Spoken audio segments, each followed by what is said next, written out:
रामपुर गांव में कैलाश नामक एक कुम्हार अपने पत्नी शोभा के साथ रहता था।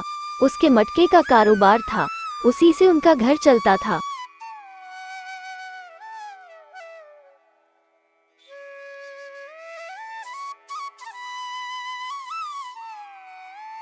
अरे ओ शोभा, जल्दी खाना दो, वरना कल की तरह आज भी देरी हुई तो एक भी मटका नहीं बिकेगा।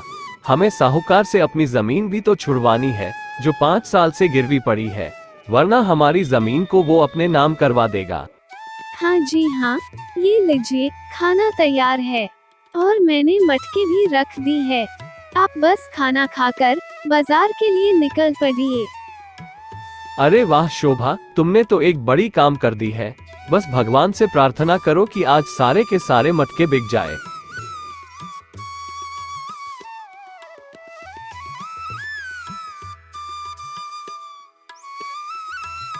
इतना कहकर कैलाश मटके के साथ बाजार की तरफ चल दिया।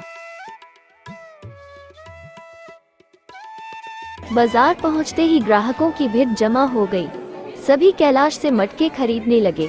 इसी बीच अचानक एक पुलिस वाले की आवाज आई। हटो सब, हमें खबर मिली है कि इन मटकों में से किसी एक में सेठ जी के चोरी की गई सोना छुपाए हुए है। अब सारी मटके की तलाशी होगी।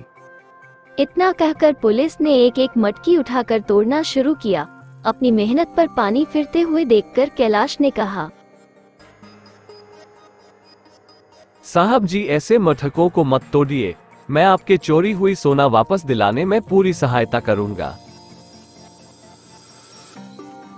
तुम क्या सहायता करोगे? अगर तुम्हारे मटके में से चोरी हुई सोना मिला तो मैं तुम्हें पहले थाने में डालूंगा। एक बार मेरी बात का विश्वास कीजिए, बिना किसी मटकी फोड़े मैं आपको आपकी सोना लौटा दूंगा। अच्छा, तो फिर ठीक है, चलो ढूंढ के दिखाओ वो मटका जिसमें सोना छुपा हुआ है। अब कैलाश ध्यान से सारी मटकियों को देखने लगा। उसने देखा कि सारे मटकियों की मुंह खुला और साफ है, पर एक मटकी, उसका मुंह ढक्कन से बंद है और उसमें नीली रंग लगा हुआ है। वो तुरंत जाकर उस मटकी को उठाकर पुलिस के सामने लाया। जब वो ढक्कन खोला गया, उसमें से ही चोरी की गई सोना निकला। चोरी हुई सोना तो वापस मिल गया, पर चोर को पुलिस पकड़ नहीं पाई। सेठ जी ने अपनी सोना पहचाना और कहा, कैलाश, वाकई आज जो भी तुमने किया है वो काबिले तारीफ है। मैं तुम्हारा शुक्रिया अदा करता हूँ। और हाँ, वाकई में तुम बहुत अच्छे मटके बनाते हो। मुझे कुछ मटके की जरूरत है, क्या तुम मेरे घर पहुँचा दोगे? जी मालिक, मैं जरूर आपके घर मटके पहुंचा दूंगा। अब कैलाश खुशी खुशी अपने घर जाता है। घर पहुंचते ही अपनी पत्नी को सारी बातें बताता है। सब कुछ सुनकर शोभा आश्चर्य में पड़ जाती है। भगवान का लाख लाख शुक्र है कि आज हमें ऐसी मुसीबत से बचाया। साथ ही साथ हमें ढेर सारे मटके का काम भी मिला। हाँ शोभा, सब ऊपर वाले की आशीर्वाद है। अब कल सुबह से हम सेठ जी के लिए मटके बनाएंगे। इतने मटके बिक गए तो हम जल्द ही अपनी जमीन छुड़वा लेंगे।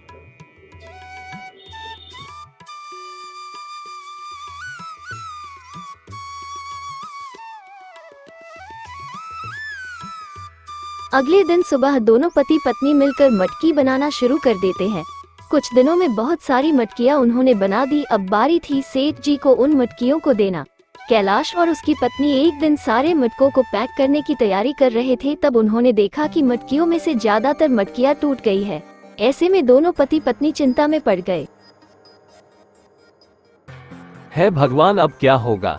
कल सेठ जी को हमें मटकी भी देना है। मुझे तो कुछ समझ में नहीं आ रहा है। पता नहीं किसने ये सब किया, हमारी सारी मेहनत पर पानी फेर दिया।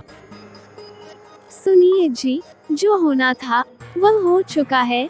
अब हम क्या करेंगे वह सोचिए। सोचना क्या है शोभा, अब जितने मटकी बची है उतनी मटकी लेकर मैं सेठ जी को दे दूंगा। भले ही वह मुझे डांटे या पैसे ना दे, अब हमारे पास कोई चारा नहीं है।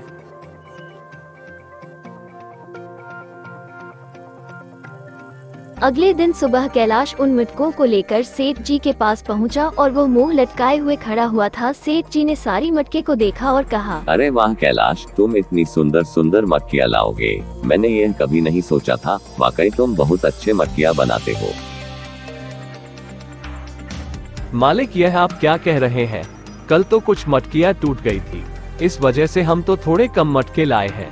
मैं तो सोच रहा था आप मुझे डांटेंगे या फिर पैसे थोड़े कम देंगे, पर आप तो ज्यादा पैसे दे रहे हैं और तारीफ भी कर रहे हैं। मैं कुछ समझ नहीं पाया। अच्छा चलो तुम मेरे साथ। इतना कहकर सेठ जी ने वो सारी मटकियाँ दिखाई। मटकियाँ देखकर कैलाश आश्चर्य में पड़ गया, क्योंकि और भी सुंदर सुंदर कई प्रकार की मटकियाँ उन बनाई गई मटकियाँ के साथ मौजूद थे, जो कि वाकई में कई बहुत खूबसूरत लग रही थी। वो देखते ही जान गया कि यह शोभा ने ही किया है और कहा, मालिक, ये मेरी पत्नी शोभा ने किया है। जो भी एक एक मटकी अलग अलग प्रकार की बचती थी, शोभा ने उस मटकियों को टूटी हुई मटकों की जगह रख दी है। वो सब तो ठीक है, पर तुम्हारे मटकियाँ तोड़े किसने? वो तो मैं भी सोच रहा हूँ। मुझे लगता है पड़ोस में रहने वाला राजू ही ये सब कर रहा है, क्योंकि कुछ दिनों से वो हमारे घर के आसपास मंडरा रहा था। सेठ जी ने पुलिस बुलाकर राजू से पूछताछ करवाई। राजू ने कहा, मैंने सेठ जी का सोना चुराकर कैलाश के मटके में छुपा दिया था, ताकि पुलिस के जाने के बाद मैं सोना अपने साथ ले जाऊं। पर कैलाश ने सोना ढूंढकर पुलिस को दे दिया। इसी कारण मैंने कैलाश से बदला लेने के लिए मटके तोड़े, जिससे कैलाश का नुकसान भी हो और सेठ जी से डांट भी पड़े। सारी सच्चाई सामने आने के बाद राजू को जेल भेजा गया। कैलाश और शोभा के ईमानदारी और समझदारी की सबने तारीफ करी। साथ ही साथ उनका मटके का कारोबार आसमान छूने लगा।